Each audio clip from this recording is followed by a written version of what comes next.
rekan-rekan semua, kita patut mengucap syukur hari ini masih ada kesempatan untuk boleh sama-sama kembali di dalam Parents Gathering yang diadakan oleh Study Center. Saya berharap kita semua masih dalam keadaan sehat semuanya ya. Bapak Ibu, hari ini kita akan membahas satu topik yang berkelanjutan sebenarnya dari topik yang minggu yang lalu, dan masih dengan narasumber yang sama juga, dengan Ibu Iren yang sangat ahli di bidangnya di dalam psikologi anak. Selamat sore Ibu Iren. Ya, selamat sore Bapak Ibu saudari semua. Sehat selalu ya Ibu Iren ya. Puji Tuhan, sehat saudara. Ya, nanti saya mengingatkan kembali Bapak Ibu rekan-rekan semua bahwa setelah pemaparan materi dari Ibu Iren kita ada sesi tanya jawab. Jadi setiap Bapak Ibu rekan-rekan semua boleh bertanya dengan menuliskannya di dalam chat. Lalu saya juga mengingatkan kembali untuk boleh rename ya, Bapak Ibu semua boleh rename nama sesuai dengan format. Jadi yang pertama adalah dari cabang mana, lalu boleh digaris miring atau boleh dispasi dengan nama. Jadi sebagai contoh, kalau dari saya ambil contoh dari cabang Cawang, mungkin Cawang spasi siapa namanya, Roxy spasi atau garis miring siapa. Lalu kalau dari Gunung Sahari SCGS begitu ya, Gunung Sahari spasi atau garis miring siapa namanya, demikian. Ini akan mempermudah nantinya untuk di breakout room ke masing-masing. Oke, jadi Bapak Ibu semua, mari kita sama-sama melihat ya pemaparan materi dari Ibu Iren. Anda juga sangat diperbolehkan sekali untuk mengajak anak ya, jika anak ada mau mendengarkan sama-sama juga boleh. Baik, Ibu Iren kami persilahkan untuk pemaparan materinya. Oke, ya selamat sore Bapak Ibu semua. Apa kabar semuanya, sehat ya? Bapak Ibu masih semangat ya, kita terus belajar ya Bapak Ibu ya. Saya sangat mengapresiasi Bapak Ibu semua, luar biasa. Saya yakin anak-anak Bapak Ibu semua menjadi anak-anak yang sangat bangga gitu ya, karena pengalaman saya ketika saya masih ada di sekolah, saya jadi konselor di sekolah, saya melihat banyak sekali murid-murid saya kalau ada seminar parenting di sekolah, terus orang tuanya datang, itu tuh buat dia tuh bahagia sekali gitu ya. Jadi buat dia tuh bisa bilang, Miss, mamaku datang gitu ya, kayak bangga banget gitu. Seneng banget gitu. Walaupun nanti ada ujung-ujungnya, papi mami ya, Bapak Ibu. Ujungnya tuh ada kata-kata gini, biasanya ya kalau mama tuh datang seminar parenting ya, itu nanti setelah pulang tuh ada nuansa-nuansa bertobat gitu di rumah ya, suka berubah gitu jadi baik banget gitu, jadi beda banget gitu. Tapi nanti biasanya dalam hitungan waktu tuh ya, entah sehari, 2 hari, 3 hari, seminggu, 2 minggu, sebulan, itu suka balik lagi gitu. Nah, jadi puji Tuhan saudari, Bapak Ibu semuanya, kita di Study Center ini kita punya komunitas yang setiap minggu kita diingetin lagi gitu ya. Saya juga senang sekali karena saya juga belajar lagi gitu ya. Dan saya juga sangat senang ketika masuk breakout room, saya dengar cerita dari Bapak Ibu semua, pengalaman Bapak Ibu semua, wah hebat. Saya yakin anak-anak Bapak Ibu juga bangga banget punya orang tua yang luar biasa ya. Oke, Bapak Ibu semua, kita akan mulai seperti janji saya minggu lalu. Saya akan membahas sore hari ini tentang usia remaja ya. Nah, untuk itu saya akan saya izin share materinya untuk sore hari ini ya. Bapak Ibu semua sudah bisa melihat PowerPoint-nya? Udah ya? Oke, siap. Terima kasih Bapak Ibu. Nah, ini adalah usia di mana anak saya juga ada di sini. Gitu ya. Ini usia, kalau boleh dibilang, ini usia kritis gitu ya. Jadi kalau kita lihat perkembangan anak dari kecil sampai dewasa seseorang, 5 tahun pertama ini adalah golden age ya. Ini yang kita mungkin nggak bahas ya, karena kita bahasnya langsung usia anak-anak sekolah 6-12 dan sekarang usia remaja. Nah, 0 sampai 5 ini adalah masa golden age anak. Ya, jadi 5 tahun pertama ini akan sangat menentukan bagaimana nanti di usia remajanya. Ya. Nah, tapi di usia 6 sampai 12 tahun kemarin kita sudah bahas bagaimana di sini adalah masa transisi dan masa terakhir. Bagaimana 12 tahun seorang anak itu adalah masa-masanya orang tua masih bisa ngatur segala sesuatu, ya. Kita masih bisa pegang gitu nih anak nih gitu, ya. Bahkan kalau kita mau lihat zaman sekarang ini bukan 12 tahun, 10 tahun. Anak 11 tahun tuh udah kayak remaja gitu, ya. Nah, waktu kita makin singkat, makin pendek. Jadi buat Bapak Ibu yang anaknya masih usia di bawah 12 tahun, wah ini harus dimanfaatkan waktunya sebaik-baiknya gitu ya. Nah, dan masa 12 sampai 15 tahun ini yang disebut dengan masa kritis yang disebut dengan golden age tahap 2. Golden age tahap 2 inilah yang menentukan masa dewasa seseorang. Bapak Ibu tanpa kita sadari, sekarang diri kita saat ini itu dipengaruhi 60-70% apa yang terjadi di masa remaja kita dulu. Ya, tapi saya yakin saya selalu memegang satu belief dan prinsip bagaimana seseorang itu bisa bertumbuh, bisa berubah, bisa berkembang lebih dinamis. Tapi kurang lebihnya kita 50-60% nih, ya bahkan sampai 70% ya sangat ditentukan dengan bagaimana kita dulu di remaja. Ya, bagaimana kita bisa melewati masa-masa itu dengan baik atau enggak. Ada masalah apa yang dulu mungkin nggak selesai dan terbawa sampai hari ini. Itu sebabnya Bapak Ibu yang anaknya sekarang di usia remaja, sama seperti saya, wah ini moment by moment, hari per hari, daily by daily, nggak boleh sampai miss. Ya, kita berusaha terus-terusan. Karena ini adalah masa usia terakhir Bapak Ibu. Ya, usia terakhir anak-anak masih sedikit bisa kita atur, bisa kita omongin. Begitu dia di SMA, begitu dia apalagi kuliah dan kerja, peranan kita, ingat ya Bapak Ibu ya, peranan kita udah bukan lagi hanya di samping. Peranan kita pindah di belakang. Ya, jadi ini adalah masa-masa terakhir, masa-masa krusial yang bisa kita maksimalkan untuk kita bisa bangun support anak kita supaya di ketika dewasa, bondingnya kita sama anak, hubungan kita sama anak tetap terjaga. Ya, oke. Nah, kita mulai ya. Bapak Ibu, masa remaja ini berdasarkan psikologi dibagi menjadi 3 bagian. Ya, remaja awal di usia 12 sampai 15 tahun. Nah, ini yang anak-anaknya di SMP. Nah, ini anak-anak kita ini ada di remaja awal. Ya, remaja pertengahan 15 sampai 18. Ini adalah di usia SMA. Dan remaja akhir 18 sampai 21 tahun, usia-usia di masa dia kuliah. Ya. Jadi anak udah kuliah juga disebutnya masih remaja sebetulnya gitu, ya. Oleh WHO pun usia remaja itu sampai usia 21-22 tahun. Ya. Nah, kemudian yuk kita bahas apa sih sebetulnya siapa itu remaja. Saya mengutip beberapa perkataan dari ahli psikologi, ya. Ada dari Santrok yang mengatakan masa remaja ini perkembangan transisi antara anak dan dewasa, ya, yang mencakup perubahan biologis, kognitif, dan emosional. Kemudian ada seorang psikolog Monks yang mengatakan bahwa masa remaja ini adalah fase mencari jati diri dan fase topan dan badai. Topan dan badai ini betul banget ya. Saya yakin papa mama nih yang punya anaknya SMP ini kayak ngangguk-ngangguknya kuat banget, bener. Nih di rumah selalu ada topan gitu kayaknya ya. Oke. Nah, yang ketiga adalah dari Elizabeth Hurlock ya, seorang psikolog untuk perkembangan anak. Masa remaja adalah masa peralihan dari anak-anak menuju dewasa yang mencakup kematangan mental, emosional, fisik, dan sosial. Dan satu lagi dari Suci Ningsih, ya. Masa remaja adalah peralihan antara anak-anak ke masa dewasa yang dimulai saat terjadinya kematangan seksual, ya.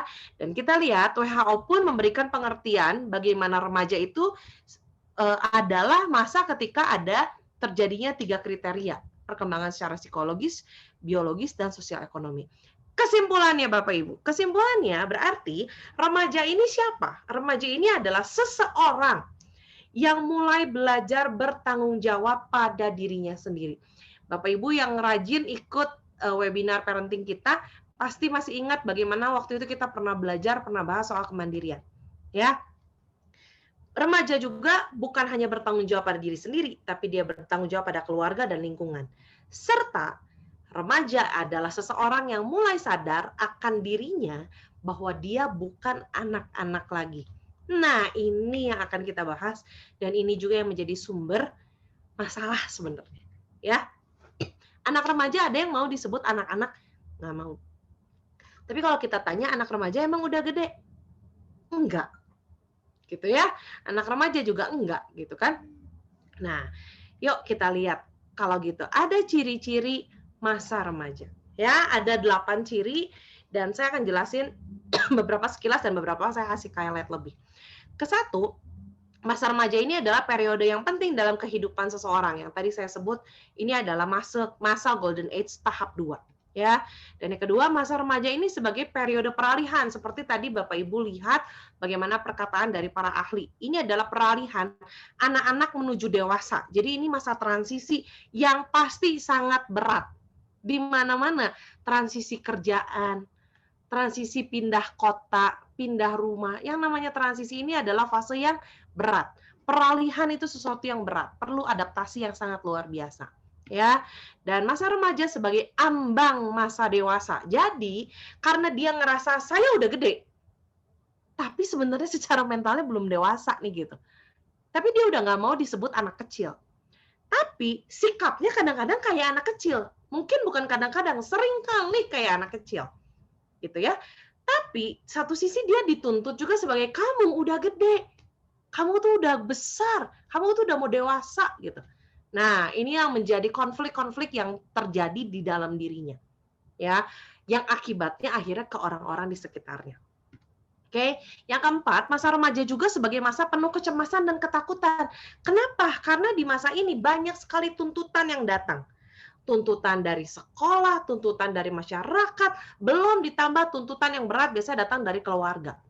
Ya, tuntutannya banyak, entah soal prestasi sekolah, entah soal sikap, entah soal seharusnya, kamu tuh harusnya. Nah, itu kata-kata itu adalah kata-kata yang membuat anak ini menjadi banyak banget anak remaja yang menjadi stres.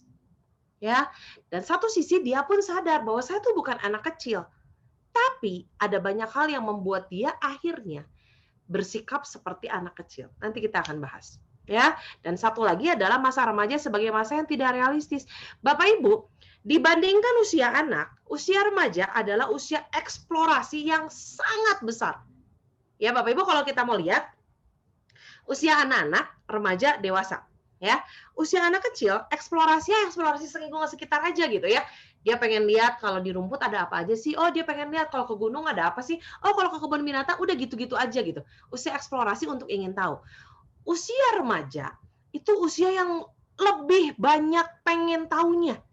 Ya, nggak cuman sekedar kalau di kebun binatang ada apa sih, udah bukan kayak gitu gitu.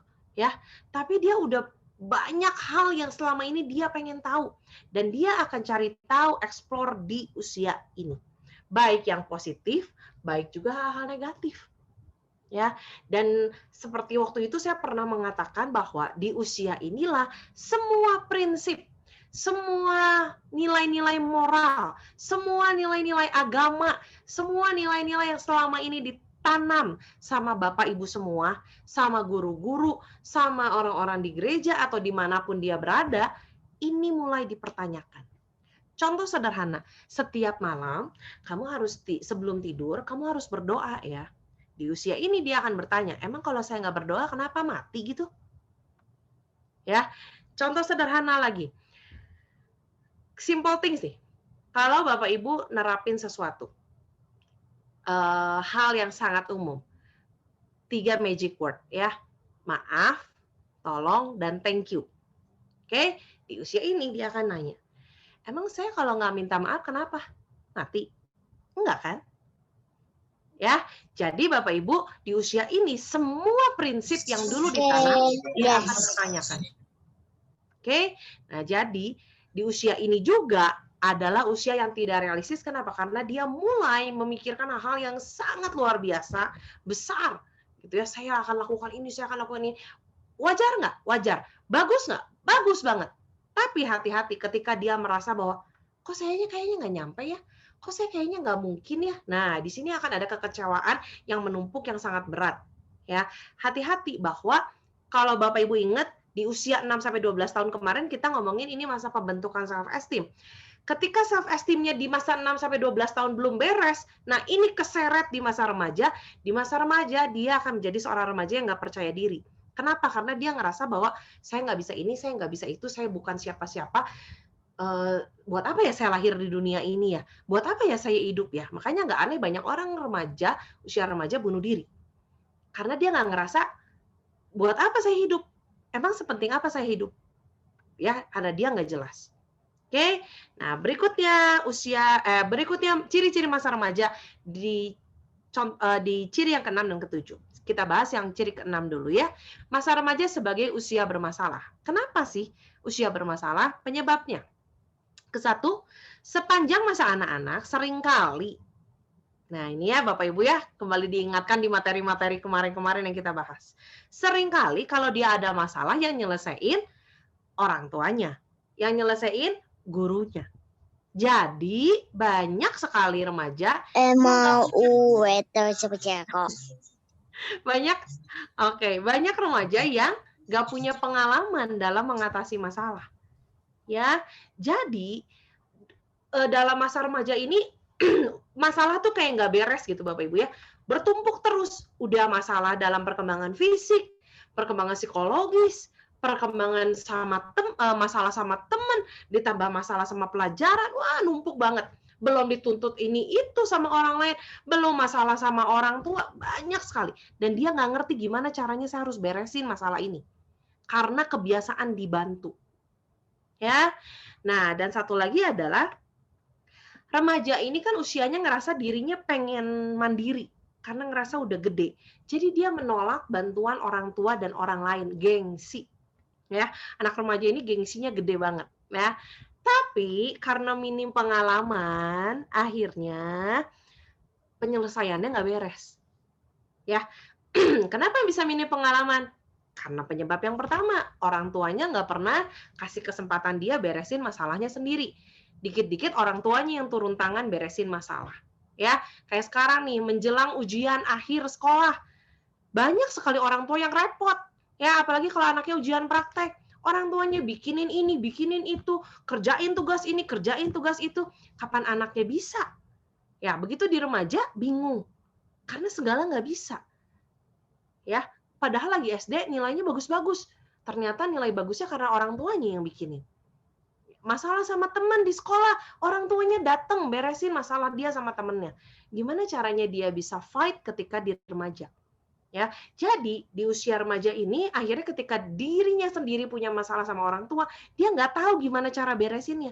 Jadi papa mama, bapak ibu kalau punya anak remaja, terus kalau bapak ibu ngomong gini, kamu tuh punya masalah sama papa, tahu nggak? Coba beresin dong. Bukannya diem aja. Pertanyaannya, dia sendiri juga bingung gimana cara beresinnya. Karena selama ini kalau ada masalah orang tuanya yang beresin. Lah sekarang masalahnya saya sama orang tua, gimana saya harus beresin? Saya harus minta tolong sama siapa? Ya udah saya diem. Ya, Bapak Ibu ya. Nah, dan ciri yang berikutnya adalah masa remaja sebagai masa mencari identitas diri. Oke. Nah, ini adalah usaha untuk menjelaskan tentang siapa dirinya. Ya, apa peranannya di masyarakat? Apakah dia seorang anak atau seorang dewasa? Apakah nanti dia menjadi seorang ayah atau ibu? Ataukah dia bisa mampu nggak percaya diri? Apakah secara keseluruhan dia bisa berhasil atau gagal nggak? Jadi banyak sekali pertanyaan yang dipertanyakan oleh seorang anak remaja. Makanya Bapak Ibu sangat-sangat disarankan. Ketika kita punya anak remaja, jangan pernah berpikir bahwa kita bisa gedein dia sendirian. Kita butuh partner. Ya, nah kita bersyukur bahwa kita ada di study center, anak kita ada di study center, mereka punya kakak-kakak mentor, mereka punya kakak-kakak pembimbing yang mereka bisa percaya untuk menjadi pihak lain, ya, pihak di luar orang tua yang bisa mengarahkan mereka. Mereka bisa curhat, mereka bisa cerita, mereka bisa diskusi cari solusi mungkin. Ya, untuk itu makanya kenapa kita perlu partner. Ya, bersyukur sekali kalau Bapak Ibu punya guru-guru yang anak-anak Bapak Ibu juga bisa dekat dan bisa mengarahkan dengan baik. Ya, kita bisa banyak ngobrol sama mereka. Oke ya. Nah, Bapak Ibu yang ke-8. Ciri-cirinya adalah masa remaja adalah periode perubahan. Perubahan apa aja? Ciri-cirinya ini kita bisa note ya. Ke-1, meningginya emosi yang intensitasnya dipengaruhi oleh tingkat perubahan psikis yang terjadi. Jadi Bapak Ibu, kalau kita mungkin lupa ya, tapi kan kita semua yang ada di sini pernah remaja, Bapak Ibu, benar nggak ya? Kita tuh melewati masa ini. Bagaimana ada perubahan fisik yang luar biasa, wow, ada apa sama tubuh saya? Dan ada perubahan psikis, hormon, syaraf otak dan semuanya yang membuat saya jadi nggak stabil emosinya gitu ya. Nah kemudian perubahan tubuh dan fisik yang tadi disebut ya, perubahan ini terjadi besar-besaran luar biasa ya, karena ini periode yang dari anak-anak ke dewasa. Oke, kemudian perubahan minat, perilaku, dan peran yang diharapkan oleh kelompok sosial untuk diperankan. Jadi, kalau Bapak Ibu lihat, ini anak ya berubah-berubah terus. Hari ini senang basket, besoknya udah senang dance, besoknya lagi ini, besoknya itu. Memang itulah yang terjadi. Dan minatnya dia di anak-anak dulu sudah berubah. Kenapa perilakunya banyak berubah? Karena ada tuntutan peran yang dia bingung akhirnya. Ini nuntut gini, ini nuntut gini, ini nuntut gini. Saya harus gimana?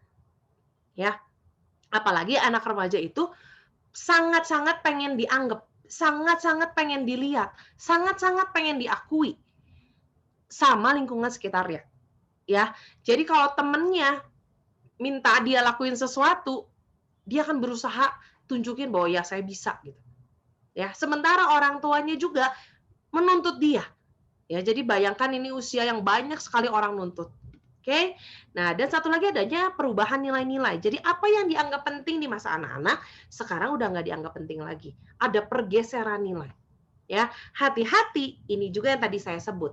Ada nilai-nilai positif yang mungkin dulu dia ikuti, dia bisa taat. Sekarang, emang kenapa kalau saya nggak taat?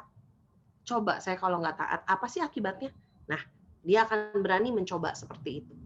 Ya. Nah, dan berikutnya kita akan bahas aspek-aspek perkembangan remaja. Yang pertama perkembangan fisik secara ciri-ciri seks primer dan sekunder saya nggak akan bahas Bapak Ibu ya. Jadi Bapak Ibu juga pasti tahu semuanya bagaimana perkembangan alat kelamin gitu ya, perkembangan ada tumbuh bulu dan sebagainya gitu ya, perkembangan fisik yang Bapak Ibu nanti bisa explore sendiri gitu ya.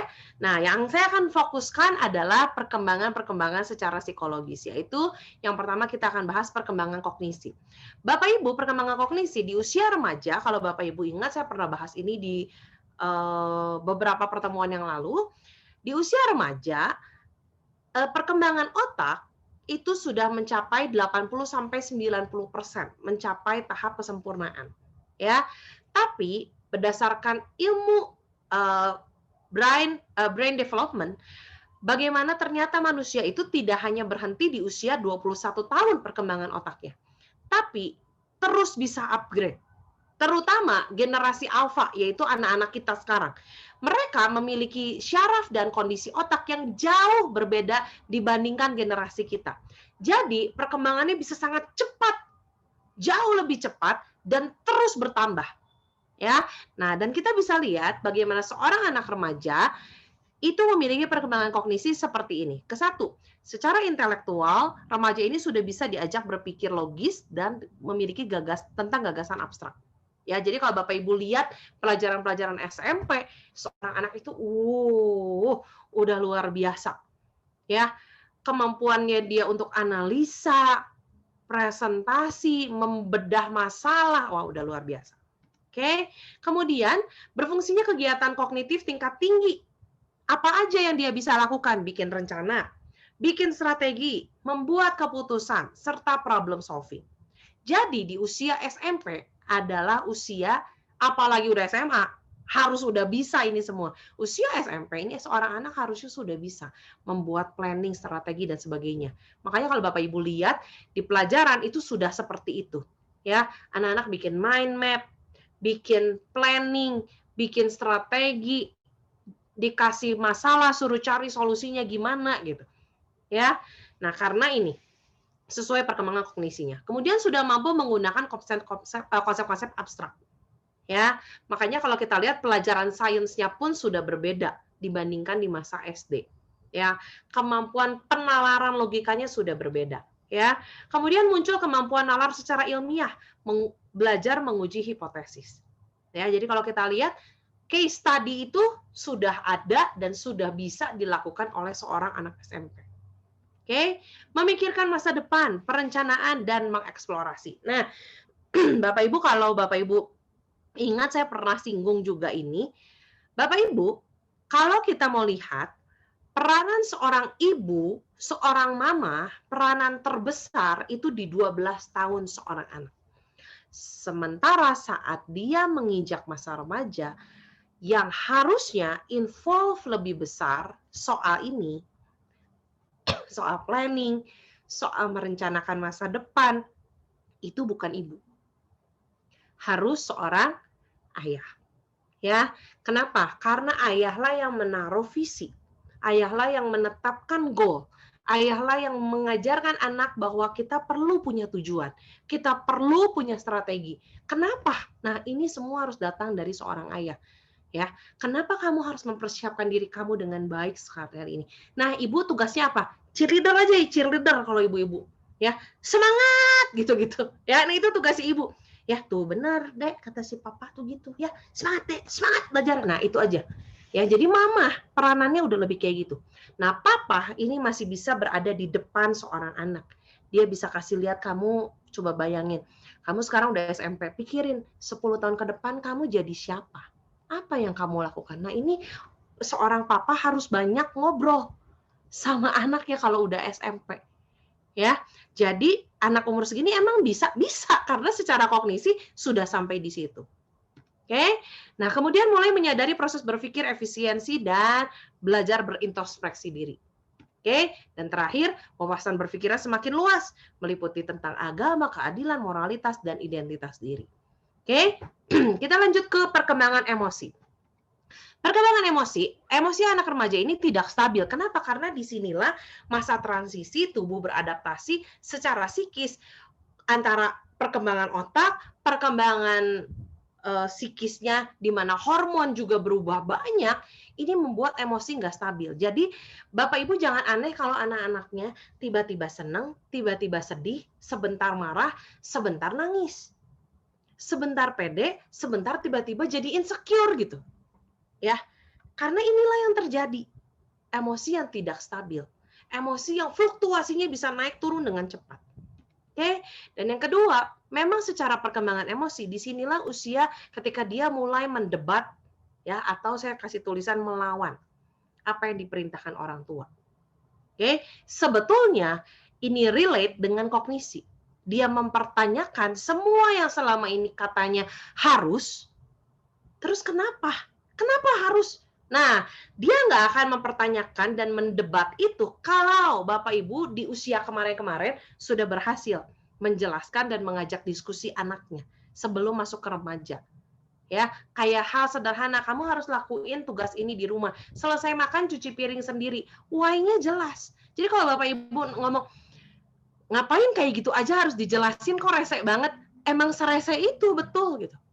Dan kalau enggak, dia akan terus mempertanyakan, termasuk hal yang sederhana. Emang Tuhan ada? Gimana caranya saya tahu Tuhan itu ada? Terus kalau saya nggak doa, nggak ibadah, nggak baca Alkitab, emang kenapa? Nah, anak remaja yang mempertanyakan di usia remaja, berarti why-nya tidak jelas dan why-nya, basic-nya nggak kuat di SD.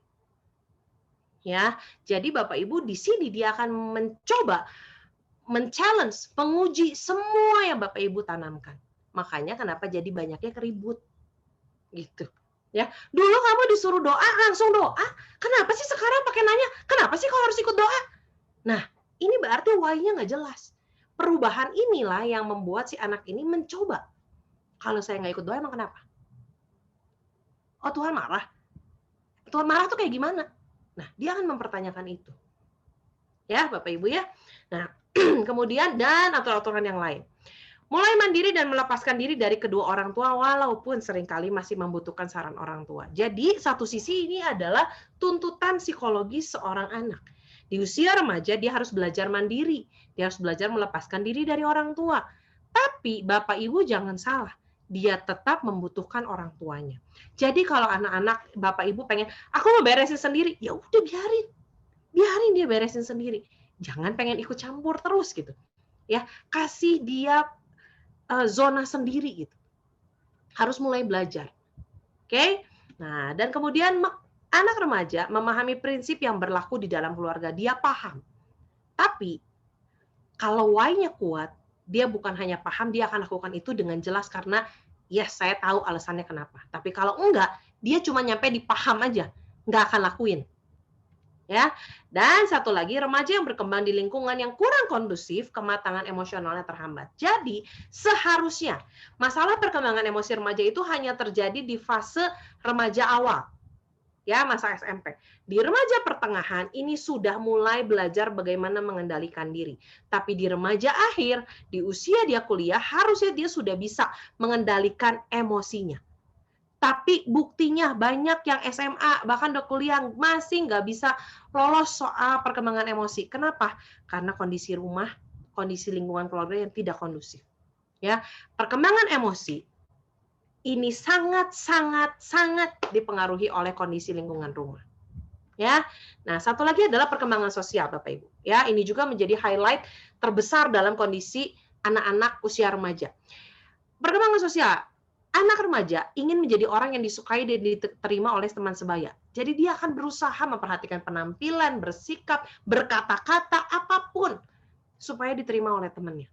Ya, dan mulai senang melakukan banyak kegiatan yang melibatkan lawan jenis. Jadi memang sudah sewajarnya, gitu ya. Dia mulai ada interaksi, ada perhatian lebih ke lawan jenis. Makanya Bapak Ibu, kenapa sex education itu dikasih di usia SD?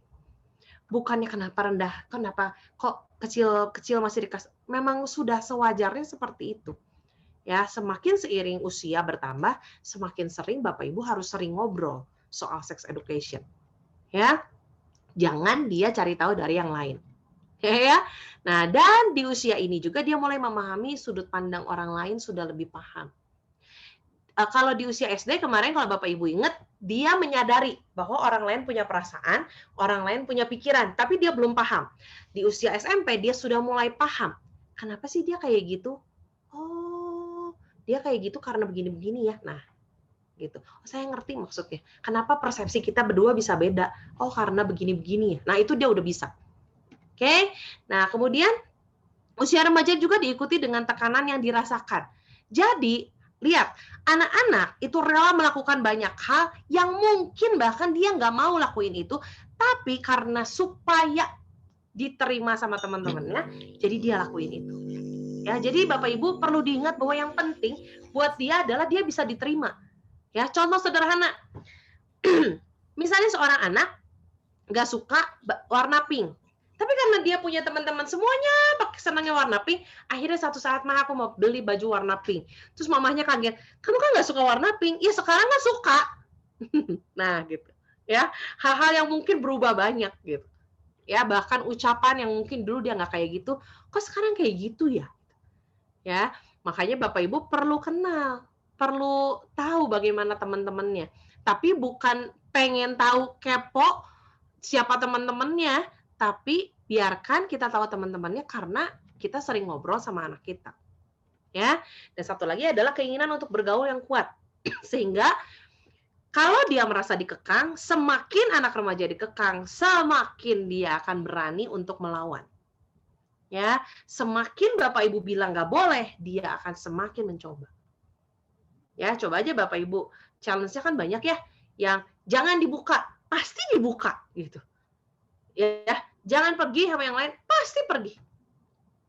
Ya, oke. Nanti kita kasih tahu tipsnya gimana di akhir. Oke. Nah, dan ini note untuk orang tua. Menghadapi masa-masa aspek perkembangan yang tadi, apa yang harus kita lakukan? Sabar Bapak Ibu. Ya, walaupun Bapak Ibu sabar ini nggak ada yang jual, tapi kita percaya ketika Tuhan kasih kepercayaan, Tuhan kasih kesempatan kita jadi orang tua, kita percaya Bapak Ibu setiap pagi kita bangun berdoa, Tuhan tuh kasih ekstra kesabaran loh buat orang tua. Yang jadi masalah kita mau pakai apa enggak tuh ekstra kesabaran itu gitu ya. Nah, jadi kita perlu sabar, kita perlu memahami ada perubahan emosi dan suasana hati yang sering terjadi. Ya, kita perlu pahami bahwa kita juga dulu waktu remaja kayak gitu. Serba nggak enak, serba galau gitu. Ya, jadi kita perlu paham. Anak kita belum pernah jadi orang tua kayak kita, tapi kan kita pernah jadi remaja kayak dia. Berarti seharusnya kita yang lebih paham kondisi yang dia alami. Ya, yang kedua berikan penjelasan supaya ia bisa memilih untuk berteman dengan siapa saja, tapi pilih teman. Ya, jadi Bapak Ibu kita selalu saranin, kamu boleh berteman dengan banyak orang, tapi bersahabatlah hanya dengan sedikit orang. Kita bisa ceritain, sahabat itu siapa sih yang baik? Sahabat itu seperti apa sih gitu? Ya, teman yang seperti apa yang layak kamu jadikan sahabat, yang enggak layak kamu jadikan sahabat. Sahabat mana yang baik untuk kamu, bikin kamu lebih maju, bikin kamu lebih positif, dan sahabat mana yang kata kamu sahabat tapi ninggalin kamu, tapi cuma ada butuhnya aja gitu. Ya. Dan satu lagi bikin kesepakatan tentang penggunaan gadget nih salah satunya. Ya, ajak diskusi tentang konten-konten dewasa yang pasti dia bisa lihat. Ya, jadi Bapak Ibu makanya perlu ngobrol, perlu diskusi banyak. Anak remaja ini perlu banyak waktu seperti di gambar ini. Banyak ngobrol. Jalan-jalan bareng. Beli telur bareng, ke warung bareng, apapun bareng. Bapak Ibu ya. Karena waktunya pendek. Bapak Ibu kalau kita punya anak remaja, udah tinggal aduh berapa tahun lagi sih kita bisa bareng mereka? Bentar lagi dia pergi sama siapa? Sama pacarnya. Mungkin Bapak Ibu ya, udah hilang waktunya. Ya, dia udah sibuk nanti sama kerjaannya, dia udah sibuk sama kuliahnya, udah nggak ada waktu. Ya, jadi Bapak Ibu manfaatkan waktu kita sama anak-anak tuh nggak lama. Ya, nah dan berikan arahan tentang bagaimana menggunakan sosial media yang bijak dan bertanggung jawab. Jadi Bapak Ibu kalau kita lihat banyak sekali kasus sosial media yang terjadi dan dilakukan oleh siapa? Anak remaja. Ya, anak remaja punya kasus yang banyak banget karena dia tidak bijak dan nggak bisa tanggung jawab. Nah, makanya papa mama yang belum punya sosial media, ayo papa mama, yuk download bikin akun sosial media. Jadi saya mau tanya papa mama di sini, bapak ibu semua di sini berapa banyak yang punya akun anaknya, punya akun TikTok anaknya nggak? Ya, saling follow-memfollow nggak? Punya akun Instagram nggak? Saling follow-memfollow nggak? Kalau enggak, gimana caranya kita paham dunia mereka? Kita nggak bisa sok tahu, sok paham kalau kita nggak masuk ke dalam dunia mereka. Ya, jadi ya resiko ini udah jadi orang tua, mau nggak mau kita perlu belajar masuk ke dalam dunia mereka. Oke ya. Nah, dan ini saya singgung sekilas aja Bapak Ibu, inilah peranan remaja dan lingkungan. Ini peranan di lingkungan keluarga. Dia itu punya tuntutan bagaimana remaja ini perlu menjalin hubungan yang baik dengan orang tua, menerima otoritas orang tua tentang aturan dan sebagainya, menerima tanggung jawab dan batasan norma keluarga, dan berusaha membantu anggota keluarga. Ini adalah tanggung jawab yang harus dilakukan oleh seorang remaja di lingkungan keluarga. Kedua, di lingkungan sekolah. Bersikap respect dan menerima peraturan sekolah. Berpartisipasi dalam setiap kegiatan sekolah. Menjalin persahabatan dengan teman-teman di sekolah dan bersikap hormat terhadap guru, pemimpin sekolah, dan staf lainnya. Ini adalah tuntutan lingkungan sekolah terhadap seorang remaja. Ya, dan yang ketiga di lingkungan masyarakat. Seorang remaja diharapkan dituntut untuk bisa menghargai hak orang lain, bisa menjalin persahabatan dengan orang lain dan bersikap simpati terhadap kesejahteraan orang lain. Nah, Bapak Ibu kita masuk poin terakhir. Kalau gitu saya sebagai orang tua apa yang bisa saya lakukan untuk membantu anak saya? Ya, yuk belajar sama-sama karena saya juga belum lulus soal 8 poin ini, saya terus belajar Bapak Ibu ya. Jadi lewat pertemuan kita setiap hari Minggu, kita bisa saling menguatkan, saling semangatin supaya kita bisa. Ya. Oke, yang pertama adalah pahami dunia remaja zaman now. Ya, saya tulis sengaja zaman now. Karena remaja zaman kita dulu itu zaman old, Bapak Ibu nggak nyambung sama zaman now. Ya, jadi kalau kita masih bilang dulu aja Mama. Nah, ingat beberapa bulan yang lalu yang waktu saya share tentang menghadapi generasi online. Saya kasih 3 kata, ingat Bapak Ibu, control, alt, del. Ya, kalau kita masih ngomong dulu itu jadi nggak relate sama zaman sekarang. Jadi kita perlu ada di situ. Kita perlu masuk ke dalamnya supaya kita paham betul apa yang dihadapi dan pergaulan anak-anak kita. Ya, apa yang dicerna, bagaimana kecepatan informasi dan teknologi. Mungkin kita bilang, aduh kita gaptek, nggak ngerti. Ya nggak apa-apa Bapak Ibu. Yuk, dengan rendah hati kita belajar sama mereka. Mami nggak ngerti ini gimana sih caranya, coba ajarin. Dengan begitu pun dia kan jadi respect sama kita.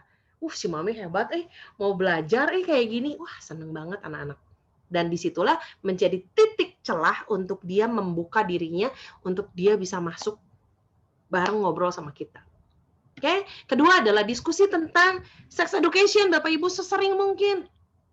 Ya, dalam kesempatan apapun, yuk kita bisa ngobrol. Bapak Ibu ingat, masa remaja inilah juga yang menjadi masa krusial tentang permasalahan LGBT. Ya, LGBT ini menjadi masalah yang sangat krusial juga. Oke, jadi tanamkan sex education mulai dari sekarang, Bapak Ibu ya, bagaimana dia bersikap dengan sejenis, dengan lawan jenis. Kemudian jangan lupa tanamkan nilai-nilai rohani. Kita nggak bisa pantau temenin anak remaja 24 jam. Tapi Bapak Ibu, kita percaya Tuhan bisa. Ya, jadi kalau anak remaja kita takut akan Tuhan, wah, udah tenang deh Bapak Ibu. Ya, lebih tenang jadi orang tua. Oke? Kemudian belajar memberikan kepercayaan Bapak Ibu. Ini penting sekali. Bagaimana anak-anak remaja bisa tumbuh jadi seorang anak remaja yang dia bisa pede. Salah satunya adalah karena dia belajar mendapatkan kepercayaan dari orang tuanya. Ya, kemudian satu lagi adalah menanamkan tanggung jawab dalam kebebasan. Ini yang tadi saya singgung. Bagaimana anak-anak ini nggak suka dikekang, dia senangnya freedom, bebas. Tapi bagaimana caranya kebebasan ini diiringi tanggung jawab, bebas yang terkendali, bebas yang ada tanggung jawab. Ya, perlu dilatih. Kemudian luangkan waktu dating time. Jadi Bapak Ibu yuk harus setting jadwal, sesibuk apapun kita, yuk set jadwal untuk date sama mereka. Ya, nggak harus mahal, nggak harus pergi jauh, nggak. Nyuci motor berdua di rumah juga udah dating time, Bapak Ibu. Masak bareng di rumah itu udah dating time. Ya, bisa pergi belanja kebutuhan sehari-hari berdua itu udah dating time. Makan malam barengan berdua itu udah dating time. Ya, jadi luangkan waktu. Bapak Ibu ingat, waktu kita sama anak kita nggak lama. Sesaat lagi dia tumbuh jadi orang dewasa, waktu kita makin kurang. Ya, satu lagi, jadilah sahabat dan supporter. Yang anak kita butuhkan adalah bukan seorang hakim, bukan mama papa yang menjadi hakim buat dia, bukan papa mama sebagai jaksa yang nuntut dia terus, bukan. Yang anak-anak kita butuhkan adalah sahabat dan supporter. Dan satu lagi, pastinya jadi teladan. Ingat Bapak Ibu, di usia remaja anak ini akan sangat banyak menunjuk. Ya, jadi ketika dia disuruh baca Alkitab dan sebagainya, disuruh belajar, dia akan tanya, Mama Papa belajar nggak? Mama Papa udah nggak usah belajar, Mama Papa udah lewat. Oh, bukankah belajar itu seumur hidup? Ya, Bapak Ibu ya. Nah, dan pastinya kuncinya adalah build communication in your family. Bangun komunikasi yang terbaik. Ya, kalau selama ini kita terbiasa mendengar anak-anak kita untuk menjawab, belajarlah yuk kita mendengar untuk memahami. Anak-anak kita butuh dipahami. Anak-anak kita butuh sahabat yang mau jadi pendengar yang baik. Oke, nah dan nanti Bapak Ibu, yuk kita diskusi sama-sama nanti di breakout room. Bagaimana sih peranan orang tua yang sudah dilakukan? Tadi kan ada 8 ya. 8 peranan orang tua ya. Apa yang udah Bapak Ibu lakuin di rumah dan ada kendalanya di mana? Yuk kita diskusi sama-sama. Dan yang kedua, dari 8 yang tadi mungkin ada yang baru hari ini nih tahu atau udah tahu tapi belum pernah dilakuin. Yang mana yang yuk mau mulai hari ini kita dilakukan. Nanti teman-teman dalam satu grup bisa kasih semangat. Oke, dan Bapak Ibu izinkan saya menutup dengan satu ayat dari Mazmur 119 ayat 9. Dengan apakah seorang muda mempertahankan kelakuannya bersih? Dengan menjaganya sesuai dengan firman Tuhan. Jadi Bapak Ibu, gimana caranya kita tahu, kita bisa jamin bahwa anak kita hidup di dalam kebenaran. Ya, kita bisa tenang. Bukan hanya mendoakan anak kita sukses, berhasil, bukan. Tapi hidupnya bisa benar. Ya, caranya satu. Yuk bangun lagi mesbah keluarga di rumah, saat teduh bersama di rumah. Supaya firman itu ditabur terus sehari demi sehari. Mungkin maksa anak remaja kita baca sendiri susah. Tapi ketika kita punya kebudayaan, kita budayakan nih saat teduh doa bareng sebelum tidur, 15 menit aja. Sebentar aja. Ya. Nah, kita percaya semua firman yang ditabur itu nggak akan sia-sia. Oke, terima kasih Bapak Ibu. Saya kembalikan kembali ke Saudara Titus. Ya, terima kasih untuk Ibu Iren pemaparan materinya. Kita masuk ke dalam tanya jawab ya, Bapak Ibu sekalian semuanya.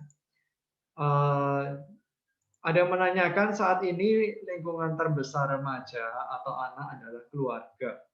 Lalu bagaimana menjadi sahabat anak remaja kita, sedangkan orang tua itu dituntut untuk kerja di luar rumah atau dalam tanda kutip menjadi kurang ya, kurang waktu untuk anak. Itu yang pertama.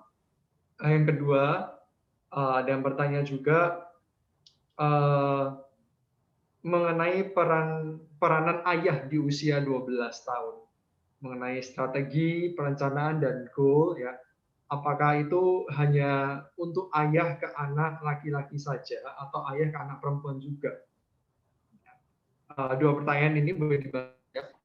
Oke, baik. Bapak Ibu, saya juga adalah orang tua yang bekerja, Bapak Ibu. Ya, saya bekerja, suami saya juga bekerja. Jadi kita dua-duanya sama orang bekerja gitu. Dan saya menyadari bahwa waktu saya tuh pendek banget gitu ya Bapak Ibu ya. Dari bangun pagi nyiapin segala macam, udah gitu saya pergi kerja gitu ya, dia sekolah gitu ya, sekolah online sekarang di rumah sendiri. Nah, saya pulang udah jam 7 malam mungkin gitu, sampai di rumah waktunya pendek, bentar lagi tidur gitu. Jadi Bapak Ibu, saya yakin Bapak Ibu bukan baru kali ini dengar. Bukan masalah di quantity, tapi masalah di quality. Yes. Yang jadi masalah adalah saya belajar ketika saya punya waktu 1 jam, atau saya punya waktu 2 jam di rumah. Even saya cuma punya waktu 30 menit bareng sama anak saya pastikan seluruh diri saya dari ujung rambut sampai ujung kaki ada untuk dia. Kadang-kadang kita ada fisiknya untuk dia, tapi pikiran kita lagi ada di kantor. Pikiran kita lagi ngurusin kerjaan. Pikiran kita lagi ngurusin temen. Pikiran kita lagi ngurusin belanjaan gitu. Kitanya nggak ada untuk dia sepenuhnya, Bapak Ibu. Ya, ini bukan hanya untuk anak, sama juga untuk pasangan, Bapak Ibu. Suami dan istri. Ya. Untuk orang tua kita juga bahkan. Kadang-kadang kita ada di samping dia. Tapi kita nggak benar-benar ada di situ. Betul nggak Bapak Ibu? Ya, kalau mau jujur-jujuran, kadang-kadang kita seperti itu. Jadi, Bapak Ibu, nggak apa-apa. Ketika kita bekerja, tapi kita tetap bisa komit kasih waktu buat dia. Minimal kita bisa sejam ngobrol, dengerin obrolan dia seharian. Itu juga udah menyenangkan banget gitu. Minimal makan malam ngobrol bareng, nonton bareng, apa bareng gitu. Ya. Dan hal yang sederhana kan, malam sebelum tidur yuk doa bareng yuk. Mungkin nggak harus setiap hari kalau Bapak Ibu sibuk. Seminggu 2-3 kali doa bareng. Yuk mama doain kamu deh gitu. Ya, itu hal-hal sederhana yang kelihatannya sepele, tapi itu memberikan support yang luar biasa. Dan anaknya akan merasa bahwa hebat mama, hebat papa. Sekalipun sibuk bekerja, tapi tetap punya waktu buat saya. Ya, mama papa yang bekerja jangan pernah patah semangat. Karena saya melihat begitu banyak anak yang orang tuanya nggak kerja loh Bapak Ibu. Orang tuanya ada di rumah, tapi tetap anaknya ngerasa sendirian dan kesepian. Karena mamanya nggak pernah ada untuk dia. Ya, jadi yang dilihat anak bukan seberapa banyak waktunya, tapi seberapa banyak mamahnya itu benar-benar bider untuk dia. Papahnya itu benar-benar ada untuk dia. Oke? Nah, dan yang kedua, peranan seorang ayah bukan hanya untuk anak laki-laki. Tentu saja untuk anak perempuan. Anak perempuan juga, saya kalau boleh bersaksi bagaimana saya dididik dulu dekat saya sama ayah saya. Belajar menetapkan masa depan, menentukan profesi, itu bareng ngobrol sama ayah saya. Saya belajar itu dari ayah saya. Dan Bapak Ibu, seorang ayah harus menjadi cinta pertama anak perempuannya. Ya, saya menangani begitu banyak, bukan hanya puluhan Bapak Ibu, tapi ratusan anak perempuan yang kenapa akhirnya seks bebas di usia remaja. Yang kenapa gampang banget gonta-ganti pacar di usia remaja. Karena apa? Karena dia tidak merasakan kasih sayang seorang ayah. Sedangkan seorang anak remaja perempuan butuh rasa dikasihi bukan dari mamahnya, tapi dari papahnya, dari lawan jenis. Ketika dia nggak dapat itu dari papahnya, dia akan mencari. Jadi jangan aneh Bapak Ibu kalau sekarang lihat banyak berita beredar, aduh itu anak masih SMP, pacarannya sama om-om gitu. Bukan masalah itunya yang dia lihat, tapi dia merasa disayangi. Dia kehilangan rasa kasih sayang seorang ayah dan dia dapatkan dari orang itu. Ya, Bapak Ibu ya, dan saya melihat banyak sekali kasus anak remaja sudah tidak perawan, Bapak Ibu. Kenapa? Karena dia begitu dengan mudahnya memberikan dirinya. Karena dia tidak mendapatkan kasih sayang dari ayahnya. Ya, jadi kenapa anak remaja terutama perempuan juga sama, menentukan profesinya di masa depan, menentukan sebagai perempuan saya harus bersikap seperti apa sih? Gak cukup cuma dari mamanya, ya, tapi dari papanya, pandangan seorang laki-laki. Nih ya Kak, kamu kan udah perempuan nih, apalagi papa punya anak cantik banget, ya ampun gitu ya. Nih kamu harus bersikap tuh seperti ini, jangan jadi. Nih kalau Bapak Ibu, kalau saya suka share ke anak-anak remaja, saya suka bilang gini, jadi anak perempuan tuh pilihannya 2. Kamu mau jadi ikan asin atau mau jadi berlian? Kalau ikan asin, itu terbuka semuanya, nggak ada ikan asin di pasar ditutup-tutup, dibuka semuanya, semua orang boleh lihat, semua orang boleh pegang, semua orang boleh cium-cium, nggak jadi beli juga nggak apa-apa. Ya, tapi kalau berlian yang mahal, yang asli, nggak boleh kamu pegang-pegang, lihat-lihat, nggak boleh. Udah beli, dibayar lunas, baru tuh boleh berlian dipegang sama kamu. Artinya apa? Aduh, jadi anak perempuan itu harus jadi berlian. Harus bisa jaga diri kamu yang mahal. Nah, itu yang harus ngomong siapa? Papahnya. Ya, laki-laki itu menghargai wanita yang seperti apa sih? Nah, jadi peranan papa ini besar banget dan ini kolaborasi ya Bapak Ibu ya. Papa, mama kolaborasi. Ya, jadi nanti papanya bisa cerita, ini juga alasan papa mencintai mama, karena mama ini perempuan yang sangat luar biasa. Nah, ini anak ini jadi melihat ada kesaksian bagaimana hidup orang tuanya. Ya, jadi papa mama nih, ini kesempatan yang punya anak remaja bisa romantis di depan anak papa mama ya, untuk membangun bahwa anak ini hidup di dalam situasi orang tua yang saling mengasihi, tapi dia belajar melihat kapan saya harus pacaran sih? Kapan sih saya boleh pacaran? Kapan sih saya boleh mulai suka sama orang lain? Karena anak-anak usia 11 tahun juga udah mulai suka sama orang lain. Gimana caranya kita ngarahinnya gitu. Ya, gitu mudah-mudahan membantu ya. Ada satu lagi, ini terakhir, itu tadi dijelaskan bahwa di usia remaja yang lebih berperan memberikan visi adalah seorang ayah. Lalu bagaimana dengan anak yang ayahnya sudah tidak ada? Apakah secara otomatis merupakan tanggung jawab ibunya? Oke, ya. Nah, bagaimana kalau yang kondisinya ayah single parent ya, Bapak Ibu ya? Nggak apa-apa Bapak Ibu. Saya kehilangan ayah saya ketika umur 17 tahun, ya. Dan saya juga punya teman dan saya juga melihat banyak murid-murid saya yang kehilangan orang tuanya di usia bahkan yang masih sangat muda, 10 tahun bahkan di bawahnya. Nah, Bapak Ibu, disinilah ada peran penting bagaimana mama memang harus mengcover jadi mama, jadi papa, ya. Tapi satu sisi usahakan kalau di keluarga ada paman atau keluarga yang cukup otoritas nih ya, lebih tua dan bisa kita percaya dan cukup dekat, nah itu akan sangat baik, Bapak Ibu, ya, bisa sangat baik. Walaupun kalau di luar keluarga kita harus hati-hati Bapak Ibu ya. Itu sebabnya kenapa kalau kayak pembimbing remaja, perempuan sama perempuan, laki-laki sama laki-laki, betul nggak Bapak Ibu ya? Guru di sekolah pun sama ya. Tapi anak ini tetap perlu ada masukan, perlu ada orang yang ngajak ngobrol gitu Bapak Ibu ya. Dulu ketika saya di masa remaja, saya akhirnya ada orang yang menggantikan posisi ayah saya, yaitu paman saya gitu, adiknya mama saya. Jadi saya cukup dekat sama paman saya, jadi paman saya yang akhirnya banyak ajak ngobrol saya. Nerusin value-value yang dulu papi saya terus tanamkan gitu. Jadi itulah yang akhirnya membuat saya lebih, saya punya masukan gitu. Saya punya satu sosok yang bisa tetap saya pegang gitu.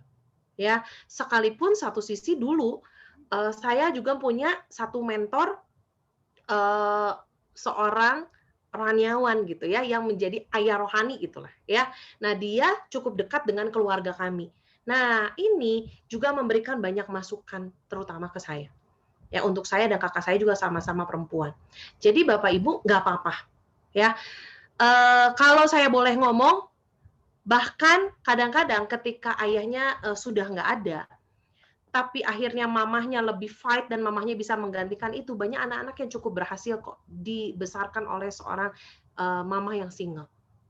Tapi sayang sekali banyak juga keluarga anak-anak yang hancur yang papahnya ada loh. Papahnya ada di rumah. Tapi papahnya tidak berfungsi sebagai ayah untuk anaknya. Itu akan lebih hancur anaknya. Jadi mama-mama yang mungkin single parent jangan pernah menyerah ya. Anak akan lebih proud gitu, lebih bangga bahwa mamahnya bisa berjuang sebagai mama dan papa. Kalaupun nggak ada lagi keluarga yang bisa menggantikan posisi ayahnya. Ya, jadi mama berjuang sebagai mama dan papa nggak apa-apa. Ya, demikian juga sama. Kalau papahnya sendirian nih, nggak ada mamahnya gimana? Nggak apa-apa. Ya, ajak anaknya untuk terlibat dalam segala situasi dan keputusan bersama yang ada di dalam keluarga. Dan kita bisa berjuang sama-sama di situ menghadapi situasi walaupun ada satu orang dalam keluarga kita yang nggak ada. Gitu. Ya, terima kasih Bapak Ibu. Terima kasih Bu Iren untuk kesempatannya. Bapak Ibu rekan-rekan semua, nanti setelah ini kita akan masuk ke dalam sesi breakout room di mana kita bisa saling sharing dan tukar pikiran juga. Tetapi sebelumnya saya ingin memberikan satu perkataan dorongan ya. Seperti tadi disampaikan di dalam Mazmur 119 ayat 9 yang berkata bahwa dengan apakah seorang muda mempertahankan kelakuannya bersih, itu dengan menjaganya sesuai dengan firman-Mu. Saya percaya saya sendiri juga masih cukup muda sekarang dan saya juga mengingat bagaimana orang tua saya banyak memberikan masukan ya termasuk retreat dari sekolah ataupun bimbingan-bimbingan kerohanian. Itu memang sangat membantu diri saya sampai saya bisa ada di saat ini. Padahal notabene mereka jauh lebih sibuk. Saya bertemu orang tua saya seminggu hanya 1 sampai 2 kali. Tetapi betul, memang karena firman yang ditaburkan itu menjaga. Saya mempersaksikan ini sendiri dari kehidupan saya. Jadi tadi arahan dari Ibu Iren mungkin boleh dikerjakan juga Bapak Ibu rekan-rekan semua di masing-masing rumah. Jika mau memulai ya mesbah keluarga juga sangat baik sekali, baik itu di pagi ataupun di malam hari. Baik, kita tutup sedikit di dalam doa, lalu kita masuk ke dalam sesi berikutnya. Tuhan terima kasih untuk kesempatan pada sore hari ini kami masih boleh sama-sama sharing. Tuhan kiranya di dalam proses pendidikan anak-anak remaja kami kembali menengadah, mohon Tuhan memberkati, mohon Tuhan sendiri yang menjadi suplai bagi setiap kami, bahkan yang menguatkan keluarga kami ya Tuhan. Tuhan kami percaya melalui setiap materi yang dipaparkan, kami boleh juga melaksanakannya dalam kehidupan keluarga kami. Terima kasih Tuhan, kami bersyukur pada diri-Mu. Mohon Kau juga memberkati kesehatan dari keluarga kami, studi dari anak-anak kami juga. Terima kasih Tuhan, dalam nama-Mu kami berdoa. Amin. Baik, kita masuk ke breakout room.